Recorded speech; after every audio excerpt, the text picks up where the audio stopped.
Kolkata TV ডিজিটালে আপনাদের সকলকে স্বাগত। আপনাদের সঙ্গে রয়েছি আমি অঙ্কুর।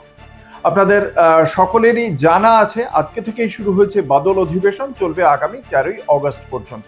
এই বাদল অধিবেশনে একাধিক গুরুত্বপূর্ণ বিল আনতে চলেছে কেন্দ্রীয় সরকার।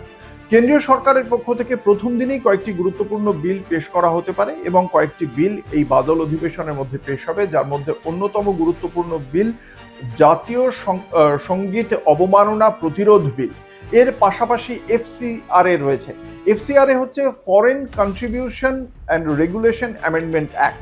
এই ধরনের যে বিলগুলো, এই বিলগুলো আগামী দিনে ভারতের জন্য অত্যন্ত গুরুত্বপূর্ণ। যেমন জাতীয় সঙ্গীত অবমাননা প্রতিরোধ বিল, এই বিলটির মধ্যে আদতে বন্দে মাতারামকে জাতীয় সঙ্গীত হিসেবে জনগণ মনর সমতুল্য করা হচ্ছে বলে জানা গেছে এখনো পর্যন্ত।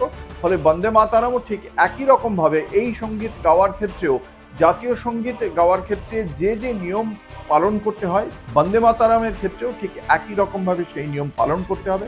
দ্বিতীয়ত, যেটা foreign contribution regulation amendment act, এতদিন পর্যন্ত এই এফসিআরএ বিল ছিল, কিন্তু তাতে আরো বেশ কিছু গুরুত্বপূর্ণ সংশোধন আনতে চলেছে কেন্দ্রীয় সরকার। এছাড়া আরো যে বিষয়গুলি নিয়ে আনতে চলেছে কেন্দ্রীয় সরকার, যে সমস্ত বিল, তা হলো আয়কর সংশোধনী আইন 2026, সুপ্রিম কোর্টের বিচারকের সংখ্যা সংশোধনী বিল 2026, জন্ম ও মৃত্যু রেজিস্ট্রেশন সংশোধনী বিল 2026, ক্ষুদ্র মাঝারি প্রতিষ্ঠান উন্নয়ন সংশোধনী বিল 2026।